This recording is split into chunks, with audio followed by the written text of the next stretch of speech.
This is Coach Swinney's call, but before we get going, I just want to congratulate head coach Mike Noonan and our men's soccer program on their ACC championship today. They've overcome a tremendous amount this season, including facing the number one team in the nation in the ACC final. Very proud of that group and an amazing accomplishment. As everyone on the call knows, the ACC is the best soccer conference in the nation. Now, moving on to football, we're obviously disappointed in the way yesterday ended, as our team was really looking forward to the game. I hate it for the student athletes and the coaches who worked so hard to stay healthy and follow protocols all year. The Florida State-Clemson rivalry is big for this conference. We have a ton of respect for the Florida State program. We were willing to do whatever was necessary to play while in Tallahassee. We feel we offered additional solutions to make it work and to ensure a safe game to the extent that we could. We have followed the protocols in place that all ACC teams have agreed upon this summer and fall in order to play yesterday. Among those protocols was an expanded travel roster to 80 to account for situations very much like this. In this particular situation, Clemson and Florida State disagreed on the best way to move forward. That said, we're looking forward to hosting Pitt for our sixth and final home game this season. It's been a remarkable year with much more to come, and we're grateful to our fans and donors as we've navigated this athletic year. All ACC football programs have agreed to testing the day before the game by a third-party group, and we keep everyone in the building so we're able to reduce outside contact after those tests. We typically do not receive the results from these tests until the evening, often after arriving at our destination should it be a road game. Of the more than 150 individuals tested on this past Friday, we only had one positive. In our case, as soon as we received the positive result in Tallahassee, the student athlete was isolated and did not travel home with the team. Our travel protocols stipulate that all individuals wear face coverings and shields and reduce the chance of the spread. This is part of our protocol and out of safety for our team as well as the opponent. We also take additional precautions while traveling. When a student athlete exhibits symptoms, we test and isolate that individual immediately, and they're only cleared for practice once receiving a negative test or the symptoms subside. Student athletes are able to participate in practice as long as they continue to test negative. Florida State indicated they didn't feel comfortable in playing the game given that one of our positive tests among the travel party. Our two medical groups, as I said earlier, could not come to a consensus on the path to move forward for the game to be played at noon on Saturday. Earlier, we noted, and I'll say it again just for repetition, upon hearing of Florida State's concern, Clemson offered to undergo another round of testing and came up with some different alternatives, even to play the game later on Saturday or Sunday, but we could not come to an agreement. We did everything in our power to play and followed all agreed upon ACC protocols in place to do so. So we understand right now that positive tests are a part of our reality, and that's why we have protocols.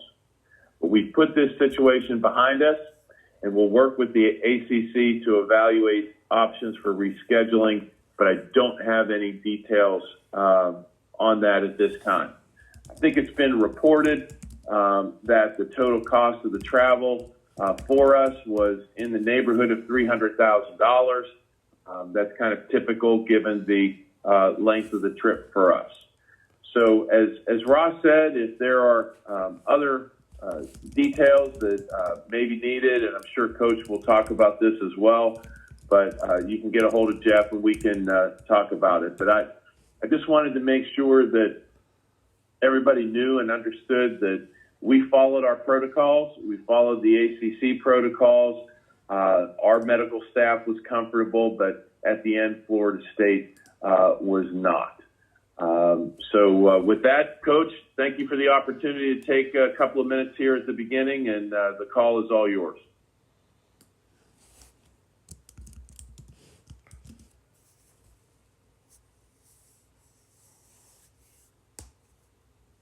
You hear me?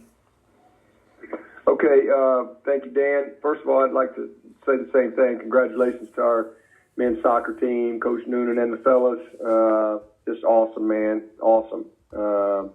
Incredible performance and just an awesome year for them. Just to kind of follow up with what Dan said, our players and our staff, we have sacrificed all year long. We've demonstrated incredible commitment, and we've done everything that's been asked. And each week, there is an enormous amount of preparation that goes into getting ready to play. And so I'm incredibly disappointed that we did not play, and I'm disappointed in the decision to not play. We had, as Dan said, one guy test positive on Friday, and so they canceled the game, even though all protocols were followed. And also, as he said, that's why we test on Fridays before the game, because a guy can be negative Monday, Tuesday, Wednesday, Thursday, can be negative all week, and as we all know, could be positive on Friday. And so that's why we test on Friday. And it is also why we as a league voted to expand the travel roster from 72 to 80 in expectation that there would be positives on Fridays so that you could take more guys to be available. No one ever had an illusion that there wouldn't be a positive on a Friday. So, again, that's why the roster was expanded. And any time a guy is positive, whether it be a Monday test, a Wednesday test, a Friday test, whatever, any time a guy is positive, that person has been practicing and playing prior to being positive. In fact, we could all test negative on Friday. That doesn't mean someone doesn't turn positive before kickoff on Saturday. And we all have known that. The standard to cancel a game was not met. A guy testing positive on Friday does not cancel a game. I was on every committee call for months since March, and that was never the case. Never once was it said that if a team had a player test positive on a Friday test, that the game would be canceled. The only thing that we talked about in canceling games was not having enough scholarship guys or at least 7 offensive linemen. And as Dan said, we offered to test again, play Saturday night, Sunday, Monday, and it was declined. We spent several $100,000, $300,000+ to travel. We set up a Ringling Brothers tent took over an entire parking lot to do what we have to do to meet the standards. We had people travel from all over the country to come to the game, to see the game. We met the standard to play, and we should have played. We have mitigated everything all year long, all year. Meetings, practices, meals, housing, how we travel. If the standard to play was 0 positive tests, then we would have never had a season. This game was not canceled because of COVID. COVID was just an excuse to cancel the game. And to be honest with you, I don't think it has anything to do with their players. I have no doubt that their players wanted to play and would have played. And same with the coaches. To me, the Florida State administration forfeited the game. And if they want to play Clemson, in my opinion, they need to come to Clemson or they need to pay for all expenses. Other than that, there's no reason for us to play them. We were there, we were ready, and we met the standards. So from my perspective, that's in the rearview mirror. And our focus is on 1,000% getting ready for a very tough, very well-coached Pitt team. So with that, I'll take a few questions, and we're going to roll on to Pitt. Hey, Coach, it's David Hood. Please remember to identify your name and affiliation prior to doing so. Hey, Coach, it's David Hood with TigerNet.com. One of the questions that I had was, hey, Coach, have there been Friday positives so far this season where, you've been on the road and maybe had a Friday before, or a team coming to Clemson has had a Friday positive and you guys have still played? Sure.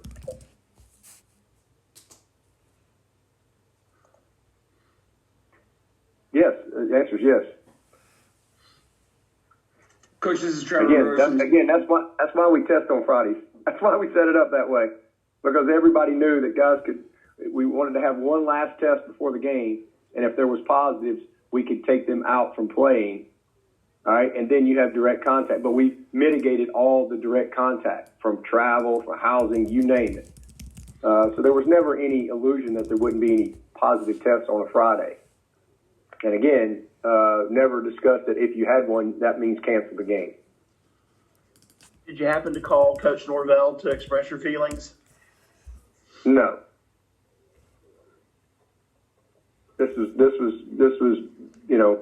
bigger than me and Coach Norvell. Dabo, William here from Tiger Illustrated. Was the ACC office involved in any way in these conversations? To your knowledge, was John Swofford involved? I never talked to Commissioner Swofford. That'd be a question for Dan. Dabo, it's Pete at AP. How are the guys, and are you concerned that it'll be 3 weeks before you've played when Saturday comes around and, more than a month before Trevor's play? None of that matters. It is what it is. So, we feel great. We're healthy. We're ready to go. We were in a good place, ready for kickoff. Had a great week of practice, and we'll just pick up where we left off this past week. But none of that matters. All I'm concerned about is getting a good plan for Pitt. Coach, this game, it's not like it's our first game of the season. We played a bunch of football this year, so. Hey, Coach, Lawton Swan with Clemson Sports Talk. I asked you last week when we were talking just about the mental toll of COVID-19 on the players. How did they react to the news, and what was their mindset when you guys got back? They weren't happy. They were ticked. Again, as I said, most people have no idea what goes into preparation, a week's worth of preparation. You put everything you got into something, and not only that, but you've sacrificed so much. These guys have had incredible commitment and buy-in to the protocols, and we've gone to such extremes to be able to play. And and listen, I'd be the first one if there was an issue like you've seen in other places where the standard's not met and you don't play, but that simply was not the case. And so the guys were incredibly disappointed.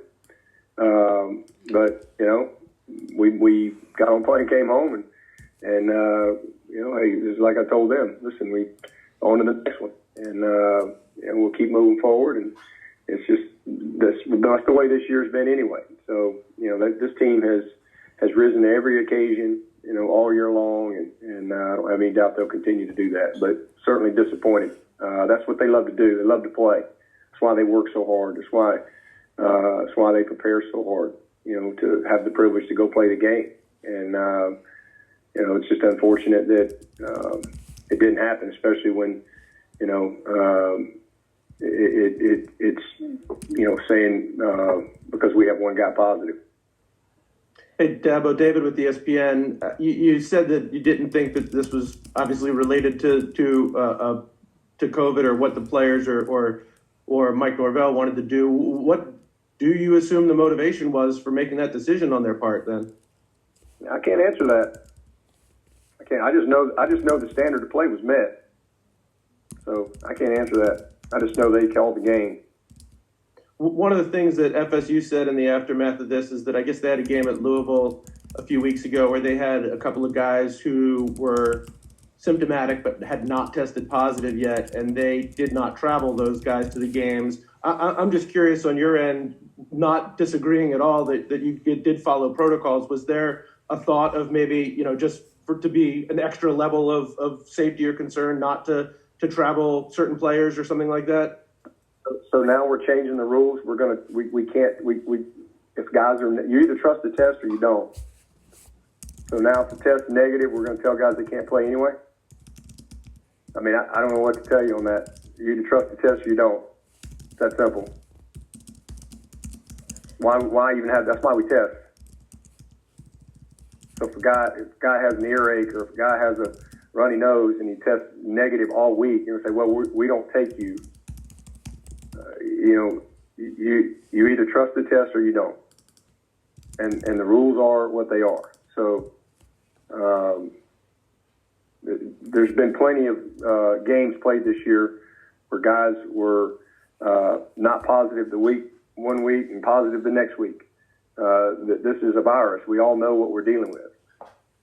And the bottom line is the rules were put in play for everyone. We more than met the standard to play, and they made a decision not to play. So you can say whatever you want to. I don't know what their reasoning is. Just to clarify, what were the symptoms that you guys saw? I mean, I don't know who. Just mild symptoms. Just mild symptoms. It was a backup offensive lineman. He didn't practice Monday. He didn't practice Tuesday. They tested him every day, and he felt fine. Practiced on Wednesday, tested on Wednesday, practiced on Thursday, tested again on Thursday, and just making sure he was negative all week. And as it can happen, anything can happen. That's why that's why we test on Friday. We do these tests all week, and a guy can test negative all week, and on Friday be positive. That's why we expanded the rosters. It's not like anybody didn't anticipate this. We went from 72 to 80 knowing that we could, and that's why we wear masks and shields. That's why we have 9 buses. That's why we do that. All within the standards and the protocols that were set forth by the league. That's why we have a tent put up in an entire parking lot of a hotel.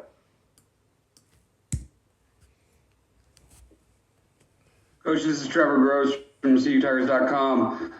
Just curious how this affects your routine. Obviously, ordinarily on a Sunday, you'd be breaking down the film from Saturday's game. Does this just give you a chance to get a head start on Pittsburgh? Typically Saturday we break down the film of that game. We grade the tape typically Saturday or maybe early Sunday morning. But in yesterday's game, we would have all graded it on the way back last night. So just let's us get a little bit further ahead on Pitt today. That's it.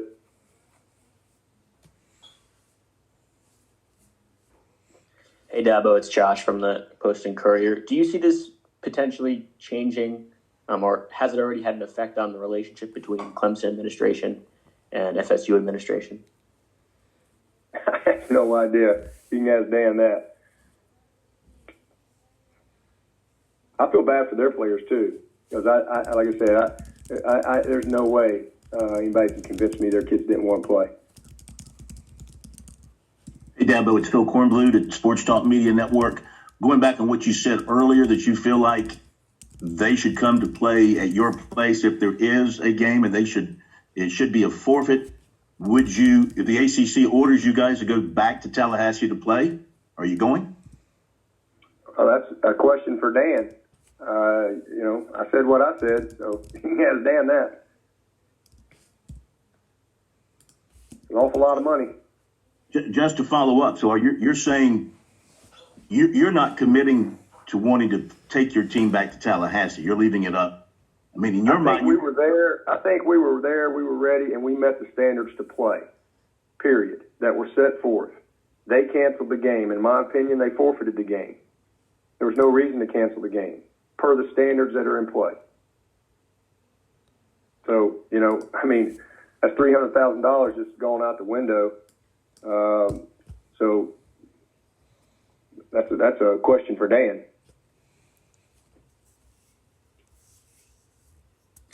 Dabo, this is Matt. If their concern is that it was possible that it could get transmitted during the game, have you all seen any? If that's their concern, why do they play this year? That's the concern for everybody, Matt. Has been all year. No, I was just asking, have you guys seen any example of that at your? I have seen no example of that. Zero.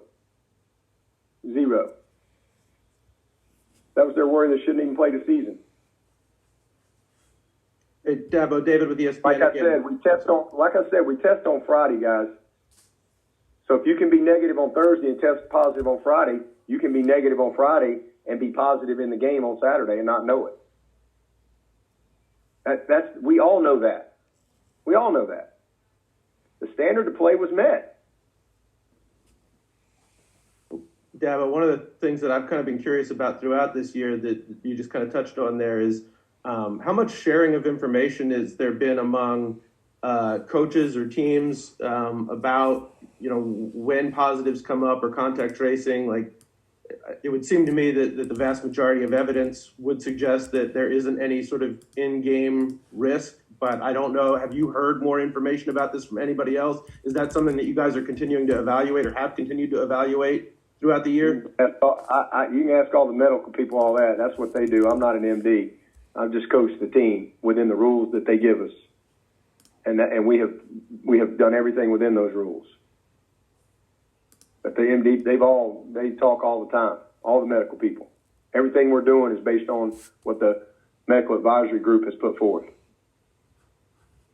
Not what Clemson has put forth, what the league has put forth. How about Larry Williams again? Just to be clear, y'all have had a previous instance at a road game of you get a positive test of a player on, I guess, Friday. You've sent him home, isolated and all that, and the other team has gone forward and played, correct? Is that what you were saying earlier? That's correct. And, Trevor Lawrence practiced all week, too. Practiced all week. Only day he didn't practice was Thursday. BC didn't have no problem coming on down here to play. They had no problem. Notre Dame wasn't worried about any lingering effect because Trevor practiced all week. And again, guys, anybody who tests positive has been practicing and playing prior to the positive. I don't care what day. It's a Monday, a Wednesday. If you test on a Monday, well, you just played a game, all right, on Saturday. It's the same for every test.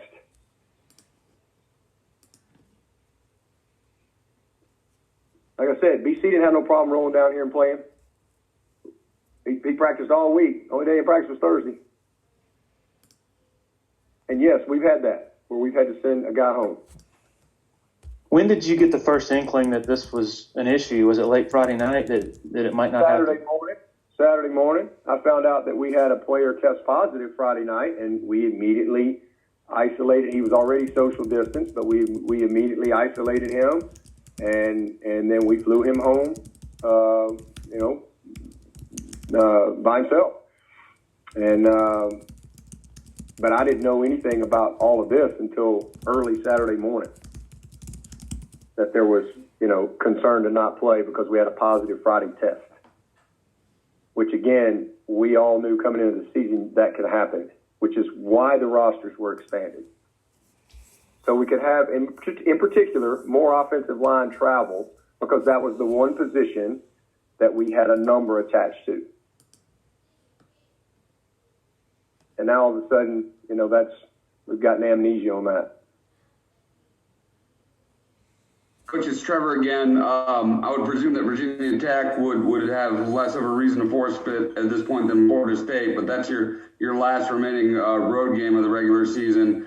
Will there be more thorough discussions between y'all and the folks up in Blacksburg before you want to take your team up there? That's the question for the medical people. Again, we've traveled several times this year. We've been to Wake, we've been to Georgia Tech, we've been to Notre Dame.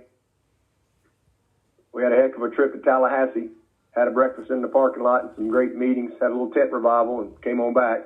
So, I don't know what else you can do.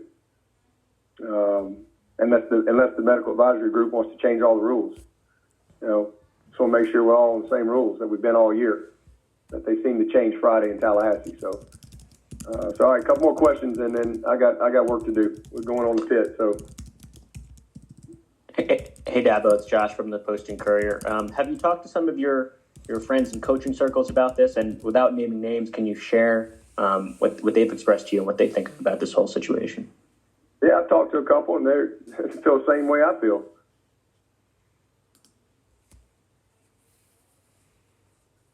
We'll take two more for Coach.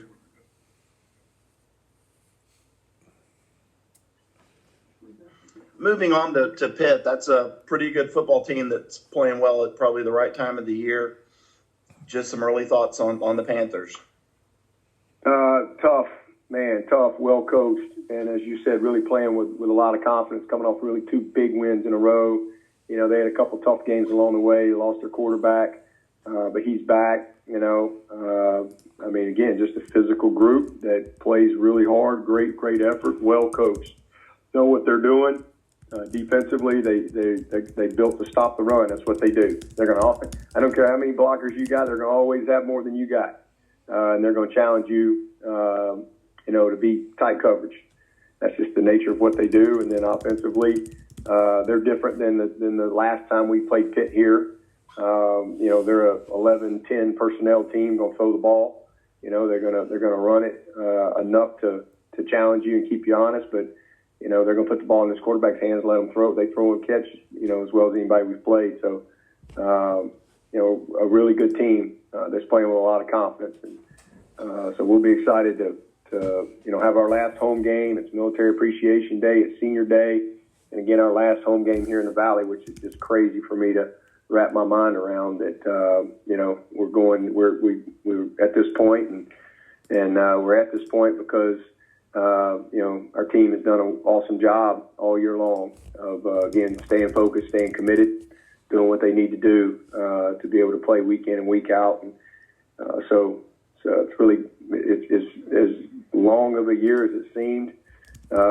It's flown by to this point. And so looking forward to, again, being in the Valley and having a great day and honoring some amazing seniors and hopefully playing our best game and finding a way to, be undefeated this year at home. Dabo, this is Matt again. What was the conversation like with the team whenever, I guess, you delivered them the news, and what was your initial reaction? Just disappointed. I just told them, what had happened and kind of the plan moving forward and what we were going to do. And, you're talking about, you don't have pilots, so we got them fed, and then it was trying to scramble to get pilots and things like that, letting them know when we would be pulling out. They had lots of families there, lots of people already there. People had flown from all over the place, and so they were disappointed. They were excited to play. They were ready to go play, and really disappointed. So just the overall feeling of disappointment, especially with the circumstances. All right, with that, we will conclude today's call, and we will see you all for media availability.